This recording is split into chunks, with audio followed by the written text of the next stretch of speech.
Good morning, everybody. Let me welcome all of you to be here to join the discussion on the topic of Chinese outbound investment. And we have assembled a great panel here that cut across different asset classes. I will introduce them later on, but let me first make a couple of points to give you a little bit of an overview, step back a little bit, looking at the topic, particularly on some of the interesting deals that you may be seeing on paper, right? If you look at the economic development for China for the past 40 or so years, the FDI into China played a very significant role, right? In terms of bringing capital, foreign capital into China, in terms of bringing management techniques into Chinese companies, in terms of forcing some of the reforms that would not have happened easily without foreign capital and foreign shareholders. So that has been, the FDI into China, I would say, has been a consistent theme over the last close to 40 years after China opened up. And in fact, last year, the FDI into China, China is the largest country that attracted foreign direct investment, bigger than the US now. I think the number last year was 128 billion into China versus 86 billion into the United States. But a much newer phenomenon is what the focus of this panel today, which is not about capital going into China, but the capital that's coming out from China. And here, I think our job today is to unpack that sort of space a little bit and to have a discussion with really all of you about what's going on, right? So on that topic, let me just quickly just highlight a few deals you probably have all been reading about recently. It's really a collection of very, very different things. Again, later the panel will go in and unpack for you, right? China Life, for example, the #1 insurance company in China, announced a few months ago they invested $250 million into TPG as a GP investment. Similarly, in the insurance space, one of the most aggressive players is called Outbound, and they paid $1.95 billion for Waldorf Astoria in New York. And CIC, the Sovereign Wealth Fund, I'm sure all of you have read about, and have done a number of deals, high-profile deals, from when they were first established. They took stake in Morgan Stanley, in Blackstone, as recent as we're bidding about Australia's large infrastructure assets.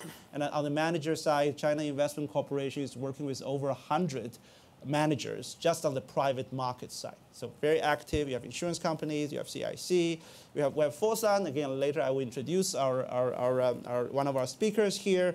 And the Club Med transaction that was recently closed, one of the flagship situations you see from China. Holding Capital, one of the Chinese local GPs, acquiring Pizza Express for about $1.5 billion.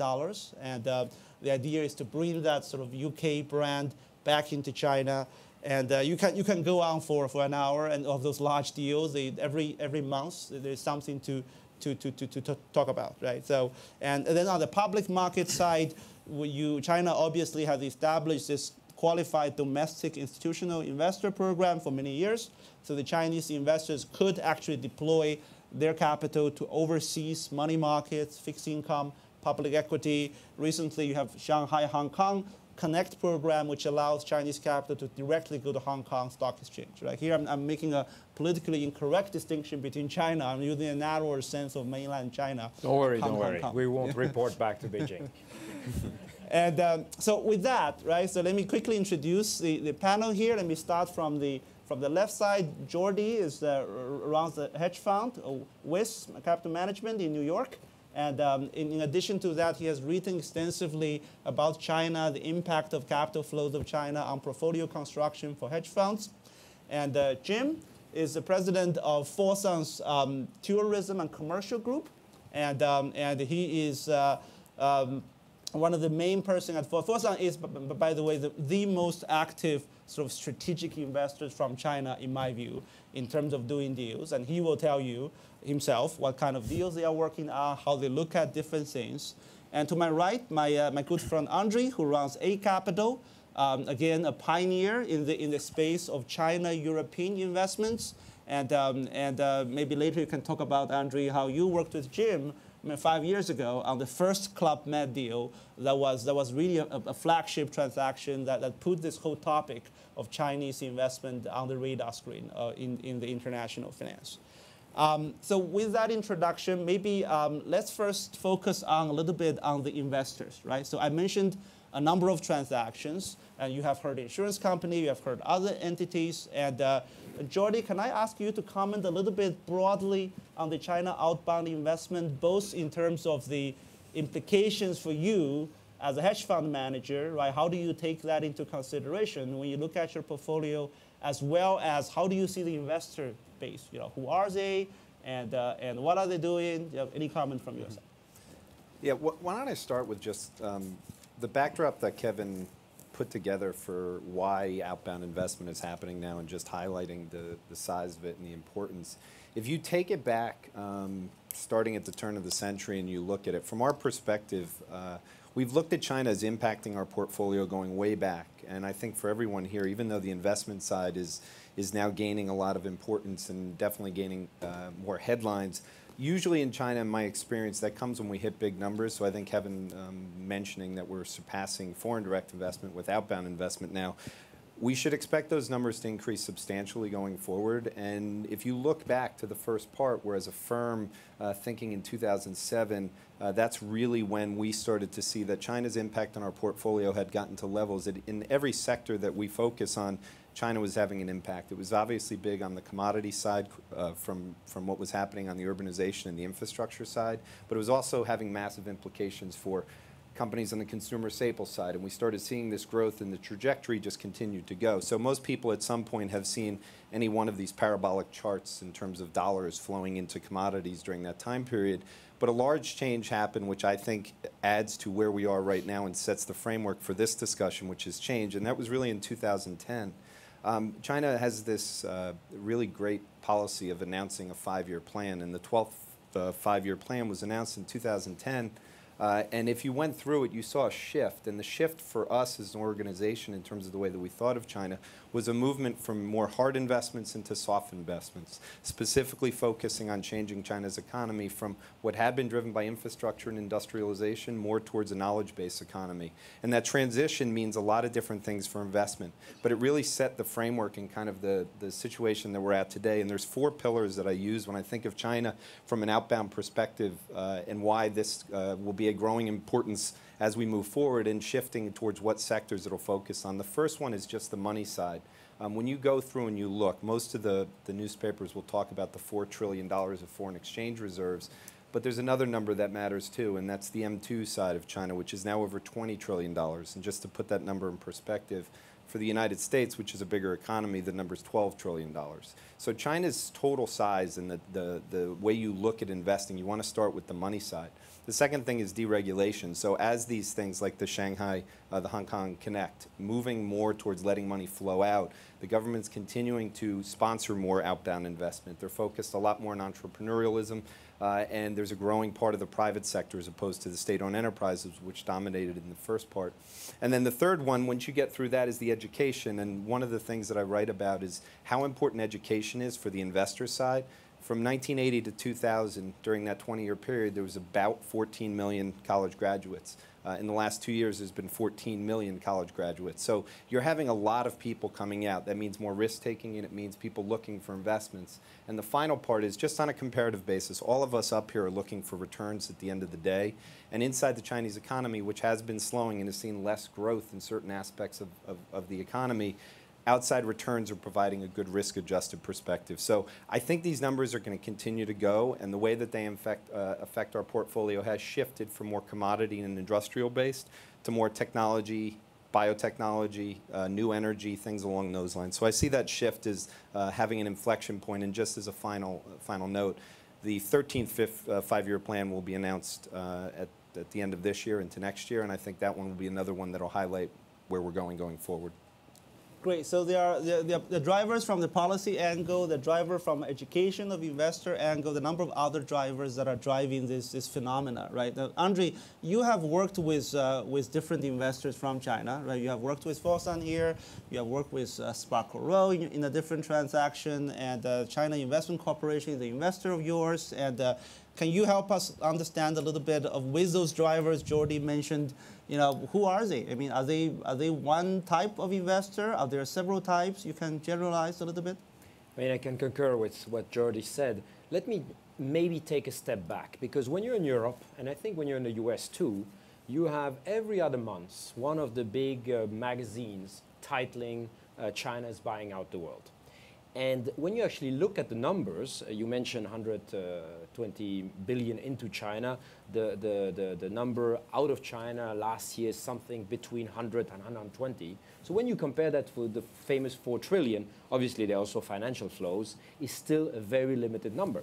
The 100 billion has to be compared with what, for example, the European Union, which is last year not necessarily in a great shape, EU 28 companies invested 560 billion, almost 6 times more than Chinese investors outside of the EU. For the US, the number is 390 billion.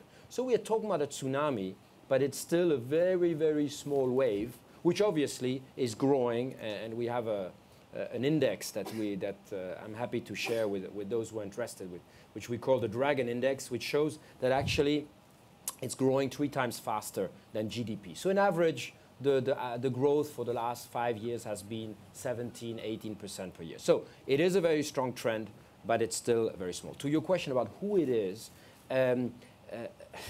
that's maybe the thing where I might be. I mean, I live in Beijing now for 8 years, and I hope I won't be misunderstood. But, it's funny. 5 years ago, everybody was talking about the 5-year plan. I'm very surprised to see that in the Chinese media, among Chinese business people, among regulators, the 5-year plan is less important, I don't know if, than it used to be. So I'm not a big believer that everything is driven by the Chinese government, and especially not this outbound topic. Yes, there's an encouragement, but 3 years ago when you were talking about that, you had a lot of investors who told you, what a funny idea to invest overseas. The opportunity is here. But obviously, you mentioned real estate, Jordi, and on that one you're right. When you're today a real estate investor in China, you make less returns than when you invest in a commercial building in New York City. The yields are much more interesting. That's one. The second thing, and I say that very straightforwardly, a lot of entrepreneurs have 99%, if not 100% of their assets in China. Is it a good idea to have all your eggs in the same basket, especially in an uncertain time? No. So there's a big diversification. When you look at AIMS, what Wanda is doing, what a lot of private entrepreneurs are doing, yes, there's a search for yields, but there's also a big search for return. Last but not least, the SOEs.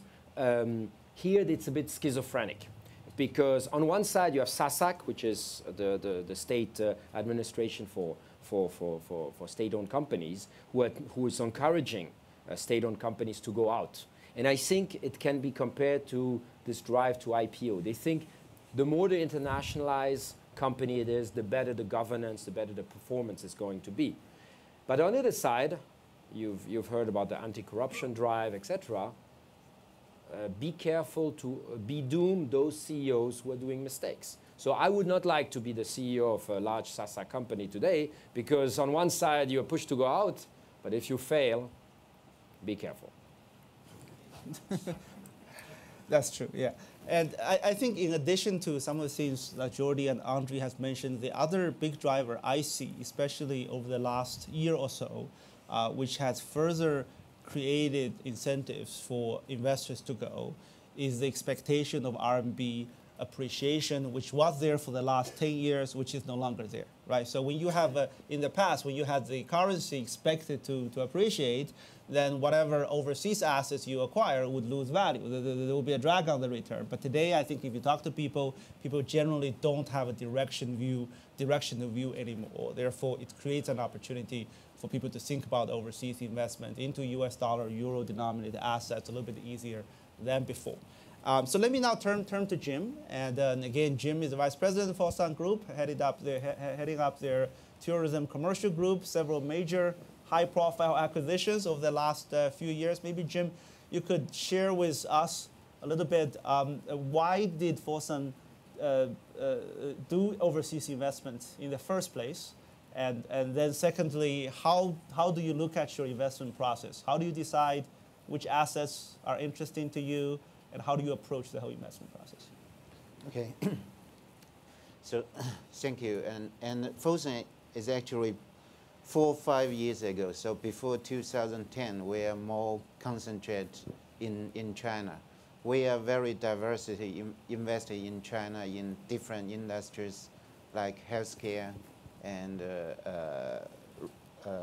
property, real estate, and mining, steel, and financial insurance, and also consumer sectors and media sectors. So we are very diversity invested in China.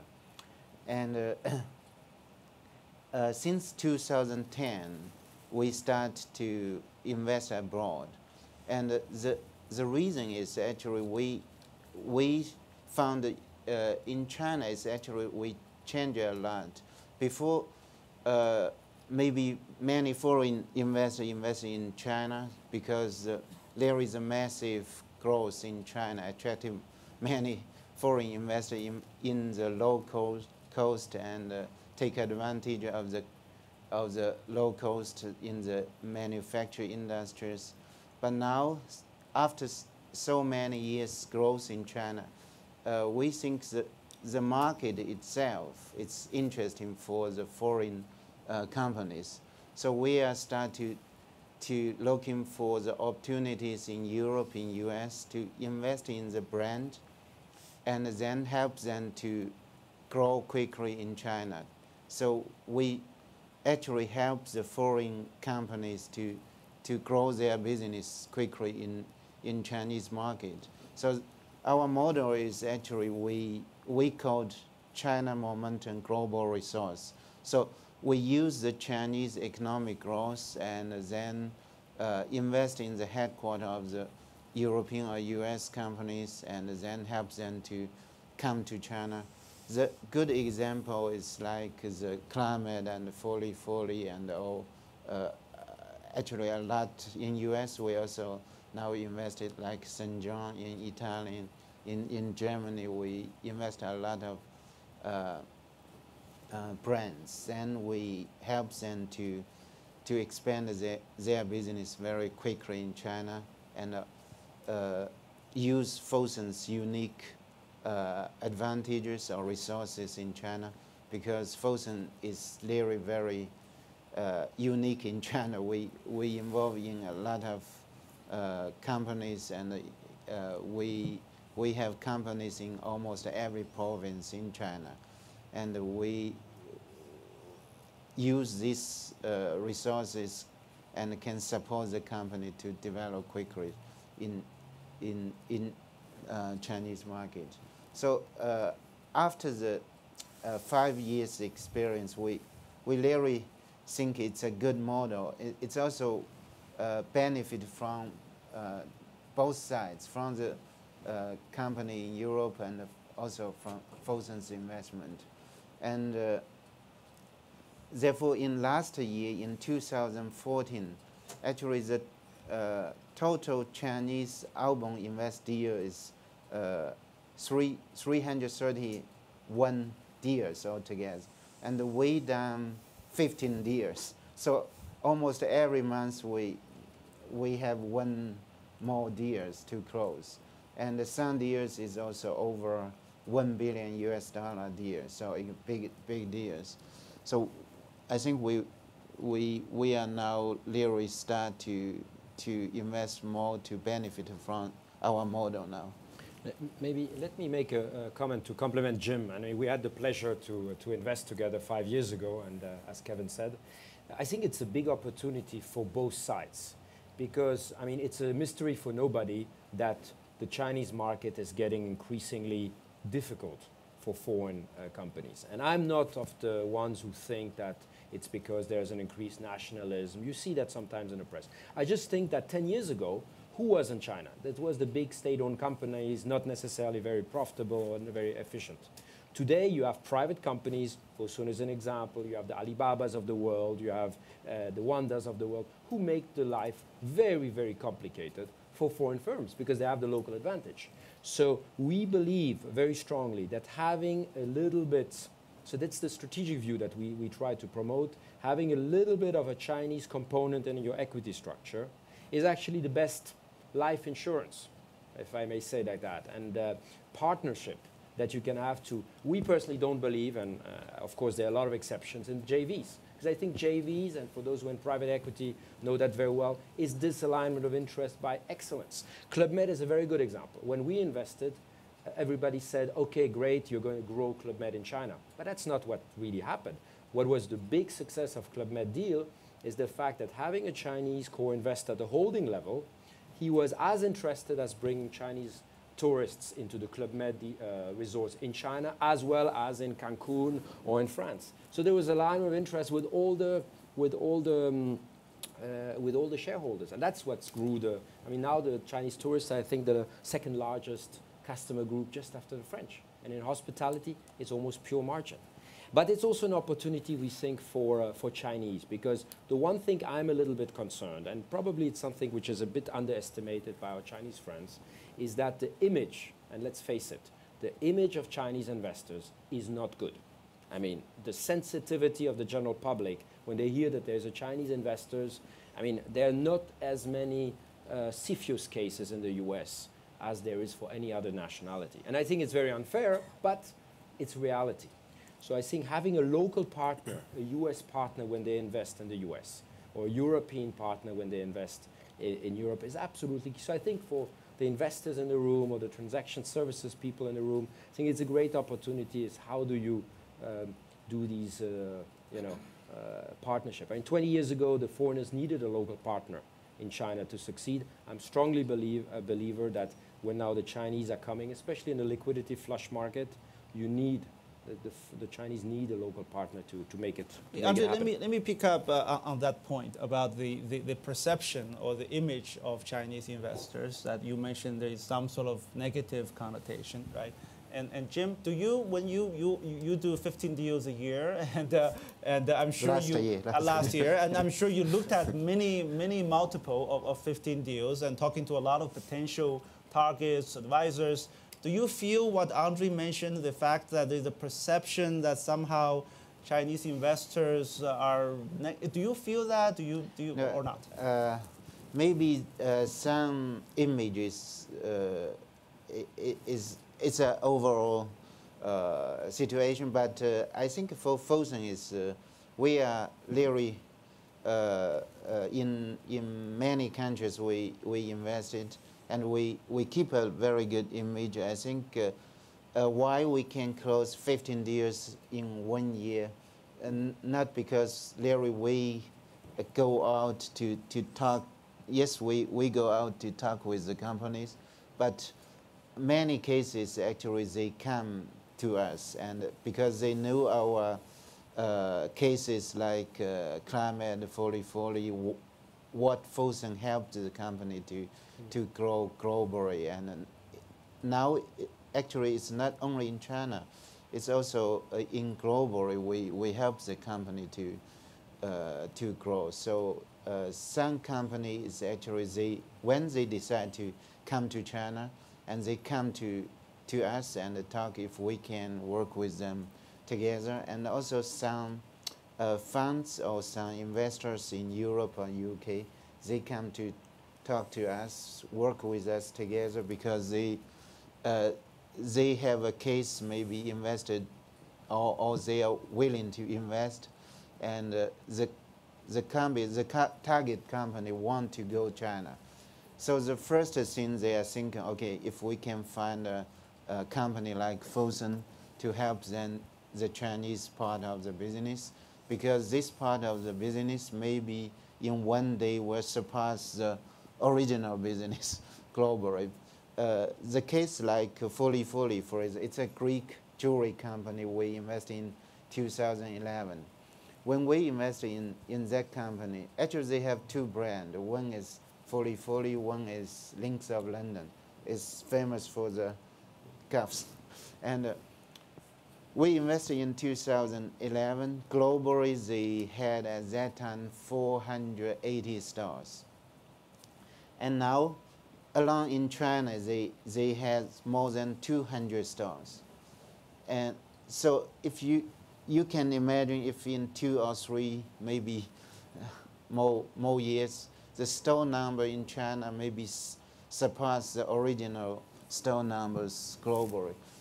so I think for company like Fosun, our model maybe differ from other Chinese company, but we believe our model is very welcomed from many parties, and also I think the existing shareholders welcome to that because the valuation will increase when we help them to grow the Chinese business.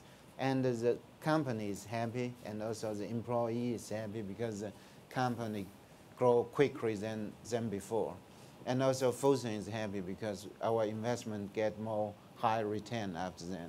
So I think it's a good image and good model for that.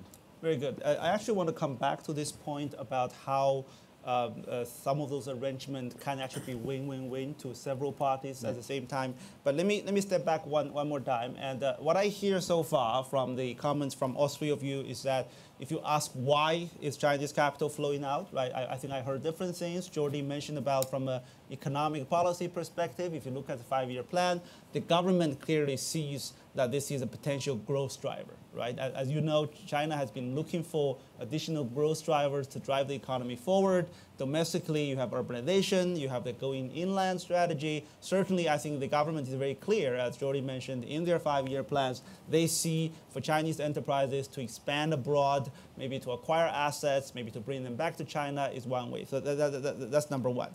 The second is for the financial investors. I think we mentioned about looking for commercial returns outside of China, looking for diversification of your portfolio. So here I think you are looking at the sovereign wealth fund, for example, National Social Security Fund, which has been very active.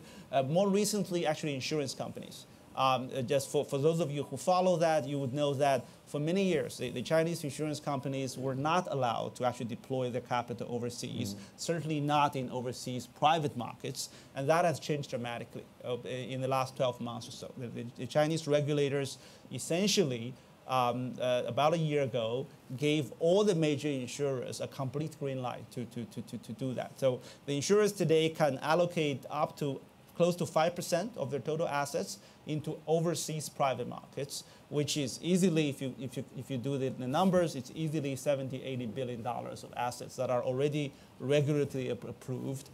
Very little of them has been deployed. I mentioned about the hotel deals that Outbound did, and a couple of other real estate deals. China Life bought a building in Canary Wharf in London. And very few, but a big pocket of that capital is sitting there, regulatory approved, and these financial investors are looking for return, right? So that's sort of the second bucket. You have the policy driver, you have the financial investors looking for returns overseas, and the third part, which I think is probably the most interesting part, is the players like Fosun, which are strategic investors actually looking at overseas assets with what I would call a sort of China factor play, right? So the idea is that there are many ways you can have a view about China, and as an investor, as assuming many of you are here, and to trade on that view, and you can find a way to go into China to buy assets in China. But there are many other ways, such as this. You don't have to physically go to China, your capital, but you can still capitalize on that view, right? So Jim mentioned about how you acquired the company, and the idea is to expand it in China, or as Andre mentioned, bring the Chinese tourists more into Club Med, right? So I want to drill down on that point a little bit, on this China factor, why it makes sense. I think Andre already touched about a couple of things. One is alignment of interests, right? So this is different from a strategic partnership MOU you sign with someone. That can be very fluffy. We'll talk about we're good friends, we're going to work together. We all signed a lot of MOUs. There you go, yeah. But I think the key difference is, as Andre mentioned, is that once you have an equity stake at the holding level, then that actually binds your interest with the target companies. I think that's one advantage.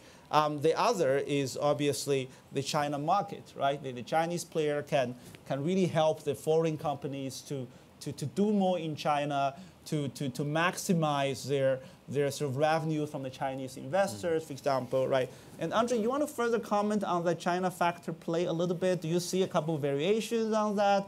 Who are doing that? Are they successful? I want to touch. I think it's fascinating. I'm both French and German, and for me, this Milken experience is great because I hear a lot about the slowdown in China, and I keep repeating this number that maybe is not clearly I mean, I'm sure it's clear for all of you.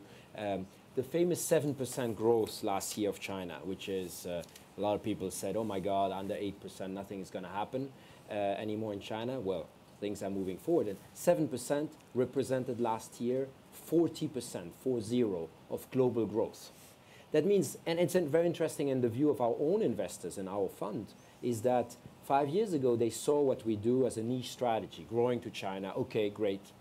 But today, especially when you're in Europe, you have two avenues for growth. You have the US, which represents approximately 20-25% of global growth, and 20%, and Asia, with the big bulk being in China. If you're in automotive, if you're in food, if you're in digital, and Alibaba was a wake-up call for a lot of people, Chinese e-commerce is today in value larger than US e-commerce. And since if you're talking energy, obviously, these are areas where China has become the largest market in the world. I mean, and we talk a lot about India. We ourselves try to have a couple of other Asian investors and not just Chinese. But India is today 20% of Chinese GDP. That means when you have 7% growth in India, it's like if you have 7% growth in China, it's like if you have 35% growth in India in volume amount. So I think this is why this Chinese momentum is so important, and I'm believing that and there's not just Fosun. I mean, this model that we kind of helped create has inspired now a lot of, and where I'm very confident is I see now even big SOEs like State Grid or Three Gorges, when they invested in Portugal, they were very conscious that when they take over the state grid of Portugal or the local Portuguese energy company, taking majority would bring a lot of backlash, political backlash, because these are crown jewels. So they took 25%, and I think this is a very, very smart strategy that you see from more Chinese firms going minority, understanding that there's a lot of risk of managing the firm. And I think yourself too, Fosun did not want to take over the whole Club Med initially. I think you wanted to partner with a local French insurance company. Things worked out differently, but I think this is the smart way to partner with Chinese groups. Yeah, so taking minority stakes may be a politically smarter way than trying to do a buyout situation where you would be under more limelight and potentially more negativity. And obviously for in Jordy's space, in the public markets, right, that will be even less political. You essentially have Chinese investors invest in foreign managers, right? That wouldn't have those political connotations. Jordy, you have any comments in terms of the Chinese investors? How do you look at them, and how do they affect your portfolio construction decisions in your fund? Yeah, I would say on that question, there's two parts in the way we approach it. One is the direct impact, and I think your comment about investors, obviously when there's capital out there, you focus your attention on what you can provide to that capital and the types of returns that you want. So as time has gone on over the past decade, we've really recognized that when you have the size of the deposits sitting in Chinese banks and you have investors that are starting to move outward, you have to have a plan in place in terms of those investors and making sure that you have a product, multiple products, but a firm-wide perspective in what you can offer. And the direct linkages come up from an investor standpoint. They come from an investment idea standpoint. We've built relationships over the years with potential Chinese investors to have the conversation. I spend about a month of the year there, and to get the meetings that are worthwhile for me to leave with knowledge, there's a give and take that goes back and forth. There was a word someone said to me a long time ago about relationship building, and it's cultivation. And especially for these two who are living in China, I come from a big disadvantage traveling from New York and going over there. It takes time to build those relationships, and there has to be a consistency factor of going on there, but there has to be a knowledge base. And the only way to get that knowledge base is to build the relationships with those potential investors and spend time getting to know the market and getting to know the impact so that you have a perspective on what's going to happen.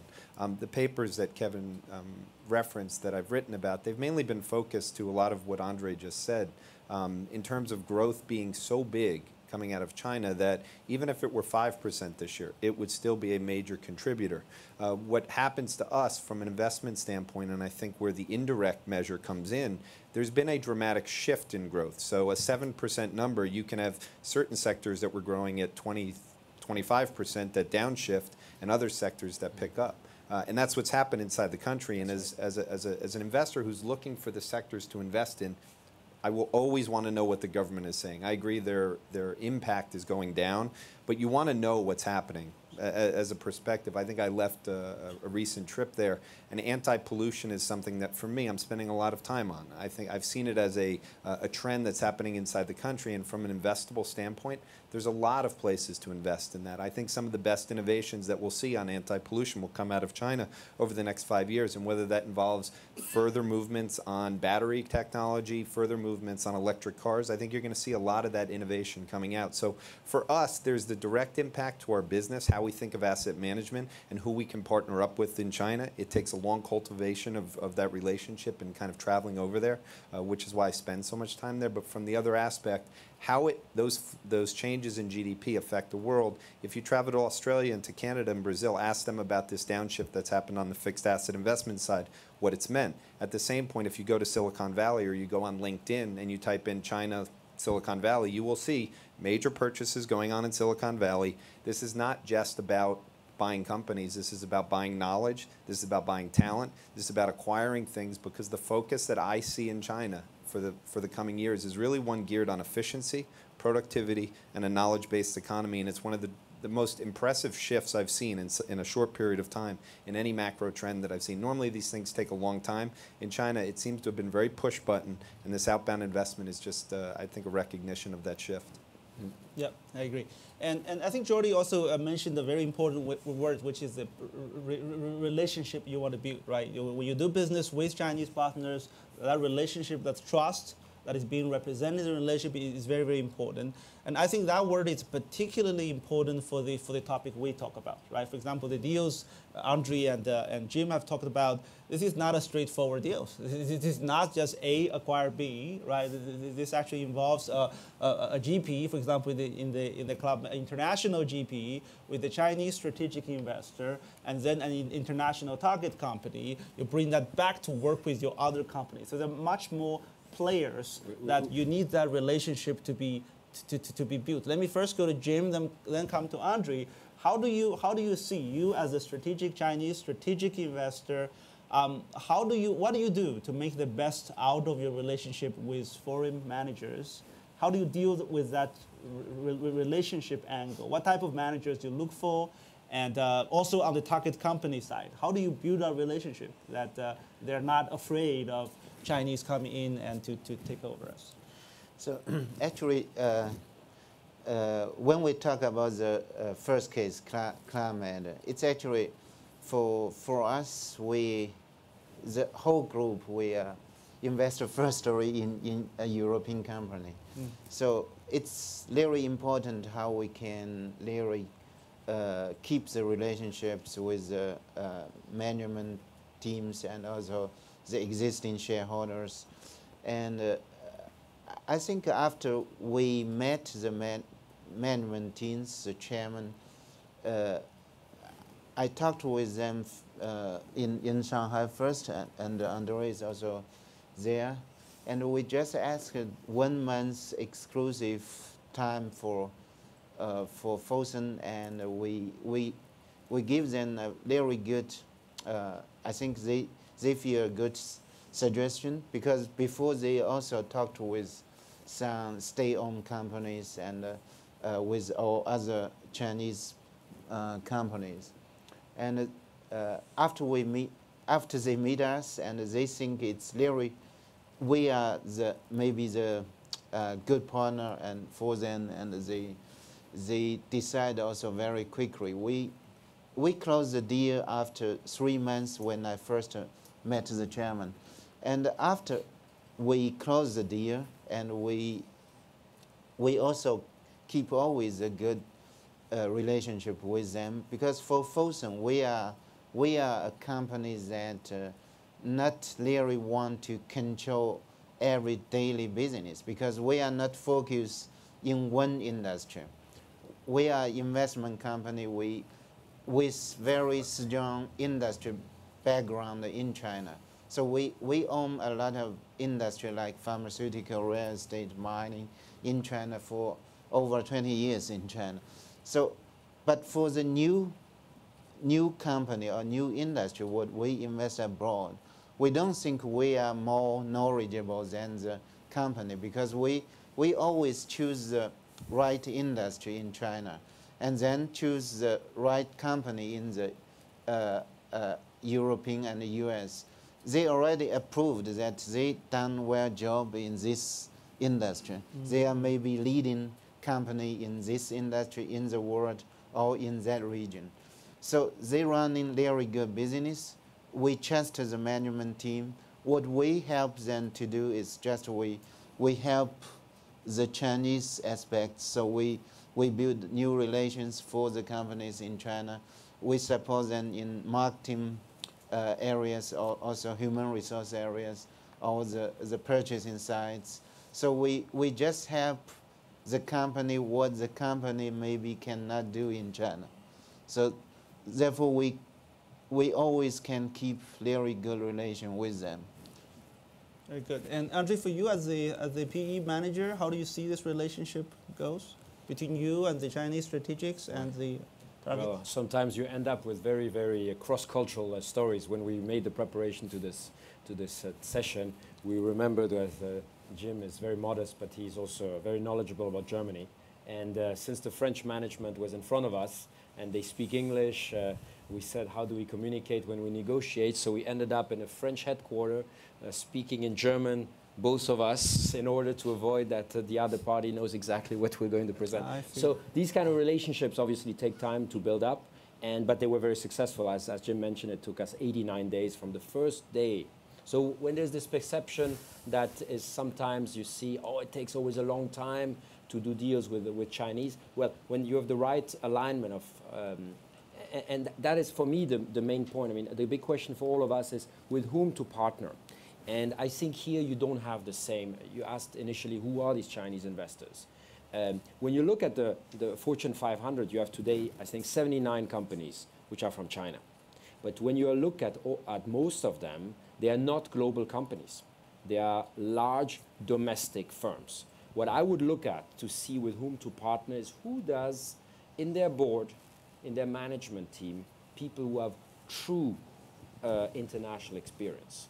And I think this is, for me, that will be the tipping point, because it's still not so easy for a state-owned enterprise, or even for a private company, to bring foreign talent inside. And those who are going to be able to attract an American, a Brit, a French, an African, because you see more and more investment in Africa, also from China, those will be the really great Chinese firms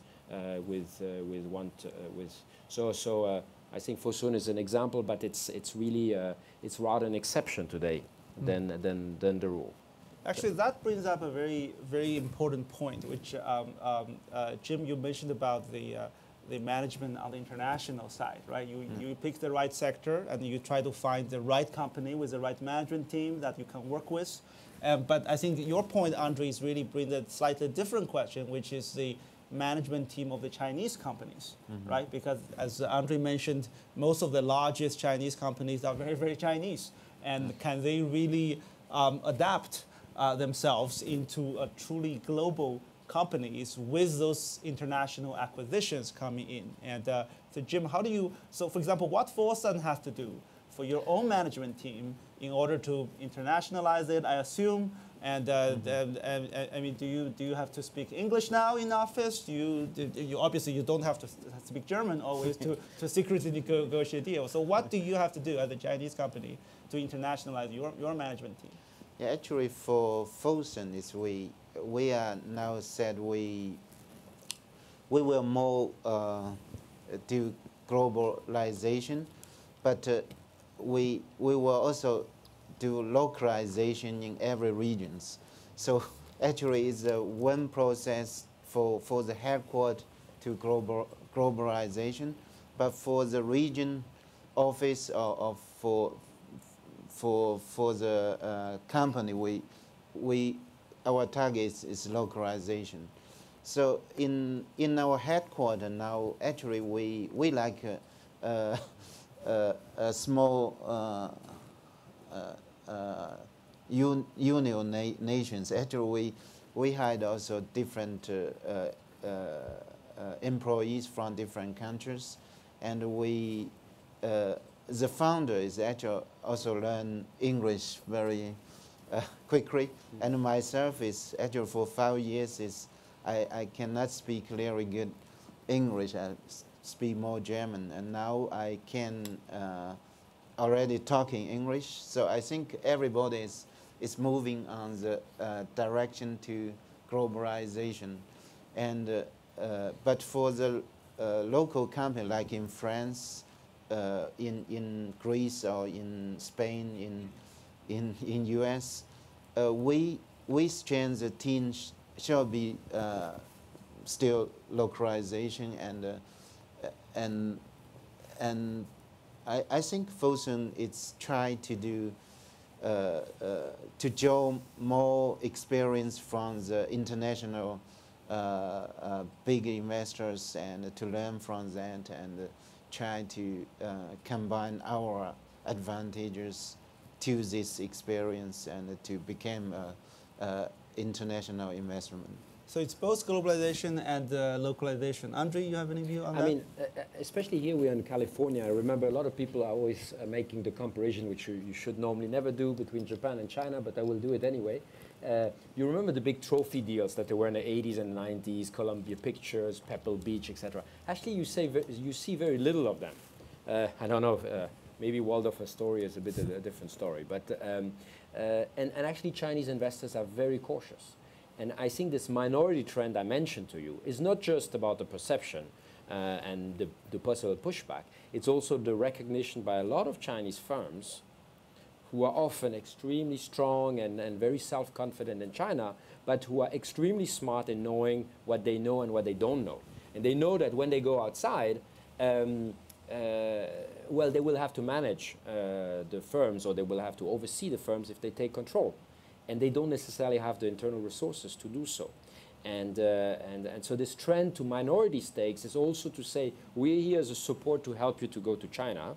And most of the successful deals are not deals done in order to expand globally, but they are deals to do, we will access, you know, assets, brands, technologies that we will bring back and help the company grow in China. And coming back to Jordi's point on the energy and environmental topic, I mean, our second fund will be mostly focused on that topic, because if you think about one thing which really is top of the mind of political leaders, of the middle class, you probably all heard about this famous video which went viral 1 month ago. This middle class in China is more and more fed up with this very, very strong environmental challenges. So those companies in the West who have these technologies, I think, can have a very, very strong growth potential in these in this urbanizing China and urbanizing Asia. So these are areas you want to go in. So while we're you touched upon energy and the environment, maybe let's broaden a little bit to a space we haven't touched upon, which is infrastructure, right? So infrastructure investment is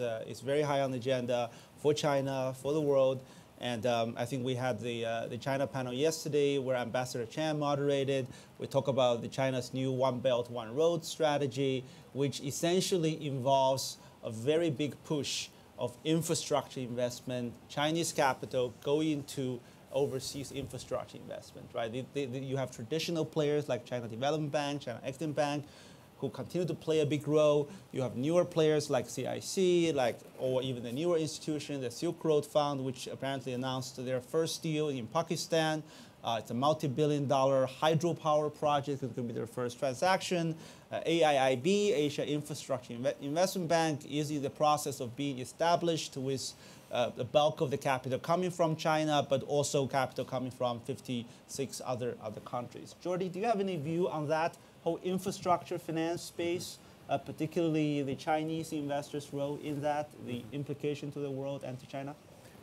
Yeah, I think from a macro perspective, it's very interesting, and I'm gonna start it off by two comments that Andre and Jim made. First, Andre mentioned the word diversification, and I think when comparing kind of the the headline deals of buying big buildings or the trophy type situation, I think there's been a consistency out of China to do a lot of deals. I know in Manhattan, they're dominating real estate purchases, but they may not be purchasing the buildings that you see on TVs, but they're buying a lot of buildings. Yeah. So they kind of lay low under the surface and they're diversifying. And as a firm that, just to give you an idea, we have up to 1,500 positions in our portfolio. So we love diversity and we believe in diversity.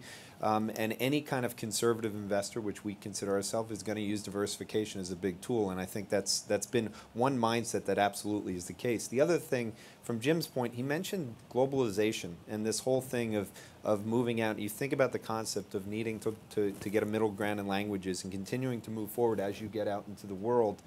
This has been a persistent trend from China that will continue, and it's not just from an investment standpoint. It actually happens from a geopolitical standpoint and everything. It's very important. So when you have, if you think about the investment dollars, if we're talking about 120 billion of outbound investment, if you take that back to 2000, 2001, you're talking about $1 billion to $5 billion, somewhere in there. So the growth trajectory has been enormous, which means they've gone from a very small player to a very large player in the fastest time in history of the world. And so they've come to a point where they're having an impact economically. They have a lot of capital to lend. And so now they're starting the same way that I think the United States did with the Marshall Plan and a whole bunch of things following World War II, this lending to the world and this focusing on the growth of their business and becoming more globalized. It's a very important part of this, and it'll continue. And I think as this talk, or this panel ends, or as it goes on, there's a lot of thoughts that I have in terms of, Andre mentioned the Fortune 500, just to put this in perspective. When you think about companies and you think about Alibaba last year coming out at the size that it did, in the back of my mind, I think 5 years from now, you'll be talking about the largest company in the world being a Chinese global company. I have no doubts about that, which means you're going to have massive price appreciation. And just to finalize it and to kind of show how important this is from an investment standpoint, it's still very difficult for us in this room to invest in the local markets in China to the degree that I would like to. But the Shenzhen Composite, which is much lower weighted to the state-owned enterprises, it's up 60% this year so far. And to give you an idea of how big that number is, we get focused on how U.S. stock markets are doing or European stock markets. And that means in 4 months, the Chinese Shenzhen Composite is up more than the S&P has been over the last 2.5 years. So when we focus on these things and what's happening, I think the scale of the numbers, the impact they're having, the impact globalization, it runs geopolitically, it runs from a macro perspective in terms of what's happening economically, which Andre referenced, and I think from a company level, it will continue to be something that as they press out, we'll be meeting them halfway. But I think they're going out is not in the bravado that we typically see from countries with this much. I think it's still low key, so I think it's going to be something you're going to have to pay attention to. Yeah, I think Jordi mentioned about this sort of almost like a Marshall Plan from China. So I would make that macro sort of comment. I think the traditional mainstream view today, if you read the FT, the journal, is that the economic rebalancing in China is a rebalancing from investment-driven, export-driven to domestic household consumption. I think that's a completely false premise. My personal view is that rebalancing, instead of that, the rebalancing is a domestic investment driven to overseas investment. And basically, in addition to export goods, you are exporting infrastructure and invest in those infrastructure. That's why we have Silk Road Fund. That's why we have all these Chinese entities financing big projects around the world. And that, to me, in the next 10 years, that's much bigger trend than this very gradual, slow rebalancing towards household consumption. But that's a macro trend question, not necessarily an investment question. So I want to make sure, we only have a few minutes left. I want to make sure I see whether the audience have any comments you want to make or question you want to raise to the audience. Let me take 3 questions just to be efficient. So one here, and then you. Yeah, why don't we give the mic to this gentleman? Yeah. My name is Mark Christopher. I'm with a firm called the Arkin Group. First, I wanted to note, I think it's really interesting to be in a China outbound investment panel that's not focused on commodities. I think that 5 years ago that this would have been a different panel. That being said, I wanted to ask a question about commodities. Specifically, that's a good one. Specifically, Chinese outbound investment in agriculture and food products. Are we seeing greater interest in that sector because of a search for yield? Is it a diversification play? Is it a response to concerns about food safety in China and a desire to diversify the food supply? Is it all of these things? What are your thoughts? Okay. Why don't we take two more questions and we'll answer all of them just to be efficient. Yeah, this gentleman here. Yeah. Rabi Datta, I specialize in patents and technology. I have a question. The concern in Europe and North America about Chinese investment in technology, particularly in the telecommunications and computer sphere, even for large Chinese multinationals like Huawei, Lenovo, etc. Could somebody comment on that? Okay. Anything else? I saw another hand. Okay, here. Michael Kennedy from Wilshire Associates. Just comment in general on the ability for groups of individuals, whether it be 401k type developments or individuals to get vehicles to invest outside China, where it sits now, and what you predict and what channels will come open. Any takers on the panel? Any of the questions? Maybe I can make a quick comment on the two. One I'm happy to share with you this Dragon Index, and you'll see 5 years ago, 80% of the investments were in resources. Last year, 40% in services, 40% in resources, and 20% in industry. So it's very interesting to see that there is a shift towards more, industry and services rather than mining and agriculture. And I think, the self-sufficiency of China has reached to certain levels in many areas. But I'm sure it's going to continue. Look at what they invest in Argentina, for example. And on Huawei, I'm going to make a maybe controversial comment, especially here in the US, because Huawei has been seen as the big enemy. And what I try to help to advise and to handhold some of my Chinese friends is I tell, you need to speak out. The fact that Jim is here on the panel is actually an exception. You don't see so many Chinese firms engaging with the media because it's cultural. We all know it's a cultural issue, and especially again with the current situation in China, a lot of SOE's chairmen are a little bit wary of being too high key, but they need to engage because today, and Huawei again, I think we should encourage them because they're one of the rare companies who are giving interviews to the FT. Sorry, Kevin. But they did it 2 years ago. Because remember, the chairman is a former PLA colonel. And so since he was not speaking out, a lot of its opponents were saying, oh, it must be the Chinese army behind it. I don't know if it's the case or not. But what is true is that since he has begun to speak out, he's much more accepted. And people realize that Jim and Guo Guangchang and Wang Jialin from Wanda are entrepreneurs like others and that you want to partner with them. So I think it's all our common duty to try to engage more with these investors that otherwise remain unknown. And when somebody is unknown, you rather always have a little bit of, especially the public opinion, has a bit cautious stance to it. That's right, yeah.